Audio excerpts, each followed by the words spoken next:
नमस्कार, स्वागत है आप सभी का मेरे YouTube चैनल पे। जैसा कि मैंने कहा था कि मैं रस्किन बॉन्ड की किताब की हर एक कहानी का सारांश लेकर आऊँगी, तो मैं आ चुकी हूँ इसकी पहली कहानी इमरे की वापसी का सारांश लेकर। तो ये कहानी 2 भागों में है। पहला भाग चलिए जानते हैं, जो कि है इमरे का गायब होना। इमरे के साथ कुछ असंभव सा हुआ।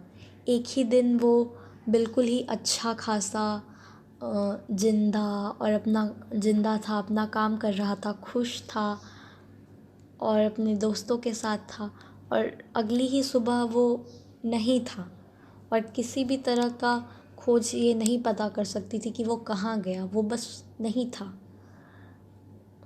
तो जब सबको पता चला, सबको ये सब कैसे पता चला, जब वो अपने ऑफिस नहीं जाने लगा टाइम पे, उसका कार्ड्स नहीं दिखने लगे रोड पे, उसके दोस्त के पास वो नहीं जाने लगा, तो सबको शक हुआ।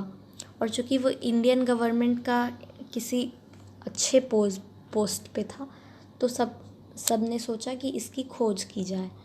तो तार भेजे गए, तार यानी एक तरह का मैसेज भेजे गए, कुएं खोदे गए, तालाब खोदे गए, पर फिर भी कहीं पे इमरे नहीं मिल पाया।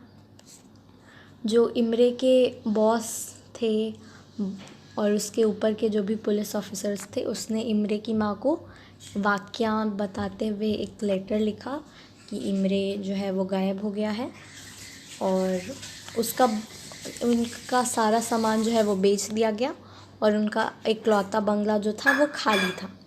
3-4 महीनों के बाद रूडयार्ड के दोस्त स्ट्रिकलैंड को ये घर मिला, जो कि एक पुलिस ऑफिसर थे, जिसमें आधा जब वो घर में थे तो उनका आधा घर जो है वो उनके हथियारों से भरा हुआ था और आधा घर जो था वो स्ट्रिकलैंड और उनके एक कुत्ते को दिया गया था, जिसका नाम था टीजेंस।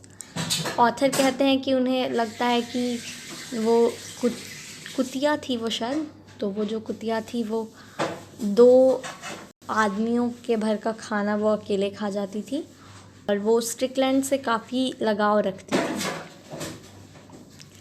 तो ये है इमरे की वापसी का मतलब वाक्यांश जो है, इसको मैं बहुत ही ब्रीफ में समझा रही हूँ। तो अब हम लोग आते हैं इमरे की वापसी में, ठीक है। अभी इमरे का खोना हम लोग पढ़ रहे थे। तो जब ऑथर आते हैं तो उन्हें कुछ अजीब अजीब सी घटनाएं और अजीब अजीब से मतलब रियलाइजेशंस होने लगते हैं। जैसे कि उन्हें लगता है कि जब वो सो रहे हैं तो कोई आता है और उनको देखता है। जब भी वो ड्राइंग रूम में जाते हैं रात को, तो कोई रुका रहता है और वेट करता है कि कब ऑथर चले जाएं तो फिर वो जाए उस रूम में। तो ये सब ऑथर को बहुत ही अजीब सा लगने लगा। तो उन्होंने सोच लिया कि आज वो अपने दोस्त से बात करेंगे कि कोई बात नहीं, उनको ये घर मतलब थोड़ा अजीब लग रहा है, तो इसीलिए वो चले जाएंगे। तो ये बात जब उन्होंने अपने दोस्त से कही, तो ये सुनकर उनका दोस्त स्माइल किया और कहा कि टीजेंस जो है वो रात में मेरे को अकेला छोड़ के चले जाते हैं, अब क्या तुम भी मेरे को अकेला छोड़ के चल जाओगे। तो ऑथर कुछ मतलब ऑकवर्ड से हो गए, तो उनको थोड़ा सा अजीब सा लगा, बट फिर भी वो सोचे कि अच्छा ठीक है, हम रह लेते हैं। तो जब वो लोग बात कर रहे थे तो वो लोग क्या देखे कि 2 सांप का जो टेल है, बड़ा बड़ा टेल, वो निकला हुआ है सीलन पे से, ठीक है। तो सीलन जो है वो छत और सीलन के बीच में बहुत जगह होता है, ठीक है। तो उस सीलन में से 2 सांप का जो है वो टेल निकल रहा था, ठीक है। तो जो स्ट्रिकलैंड है वो ऑथर को बोले कि जाओ तुम छड़ी लेके आओ, सांप अगर कूदेगा तो तुम उसको मार देना, अगर तुम सांप से डरते नहीं हो। तो ऑथर यहाँ बताते हैं कि वो सांप से डरते थे, तो ठीक है। तो वो लेकिन सोचे कि वो स्ट्रिकलैंड की हेल्प कर देंगे। तो सीलन के दूसरे तरफ से स्ट्रिकलैंड जो सोचे थे कि सीलन के दूसरे तरफ के कपड़े को फाड़ के वो अपना हेड अंदर घुसाएंगे और वहाँ से सांप को मार देंगे। जब वो अपना हेड अंदर घुसाते हैं तो वो कहते हैं कि तो वो कुछ अजीब सा देखते हैं, जिस पे वो बहुत गौर से बहुत देर तक देखते रहते हैं। उसके बाद वो नीचे आते हैं और कहते हैं लगता है हमारा दोस्त इमरे वापस आ गया है। उसके बाद वो